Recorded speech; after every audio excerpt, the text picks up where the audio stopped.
মাঝে মধ্যে নিজেরা লাগিয়ে না হইলেও বাচ্চাদের লাগিয়েও নিজেরা একটু গোছগাছ করতে লাগে, কারণ আমার সোনারা খুব বেশি আনন্দ পায় যদি আমি একটু সুন্দর করে সাজুগুজু করি। তো দেখো কালকে রাত্রে একটু সাজুগুজু করছিলাম আর এটাই রয়ে গেছে। তারপরে দেখো আমি ছোট্ট সোনারে নিয়ে বাইরে গেলাম, আর কুয়াশা একটু কম পড়ছিল, তাই আমি সোনারে কুলে নিয়ে আস্তে আস্তে টুকটুক করিয়া ঝাড়ুটা দিয়ে দিলাম। আর এদিকে যে আমি হেরে কুলে নিয়ে ঝাড়ু দিলাম, এ কিন্তু ভীষণ মজা পার। আমি একবার বইতেছি একবার উঠতেছি, মানে ভীষণ মজা পার। তো দেখো আমার কোমর ধরছে, তাই একটু বইলাম, বইয়া ঝাড়ু দিলাম, তো আবার দাঁড়াইয়া ঝাড়ু দিলাম, এরকম করে ঝাড়ু দেওয়াটা কমপ্লিট করলাম।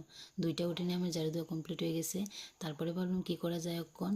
এদিকে ছাগলও ডাকে, তাই ছাগলের ঘরের সামনে গেলাম, আর ছাগলের দরজাটা সোনা আর আমি মিলিয়ে টুক করে খুলিয়া দিলাম। দেখো ছাগলগুলো কত সুন্দর করে বারো। আর সব, আর এদিকে আমাদের সোনাদের মতো দুটো বাচ্চা রয়েছে ছাগলেরও। আর দেখো আমার সোনা কত এক্সাইটেড, এদের দেখে হাসি খুশি।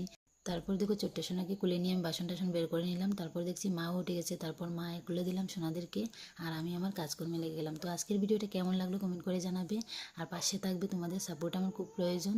টাটা সবাইকে।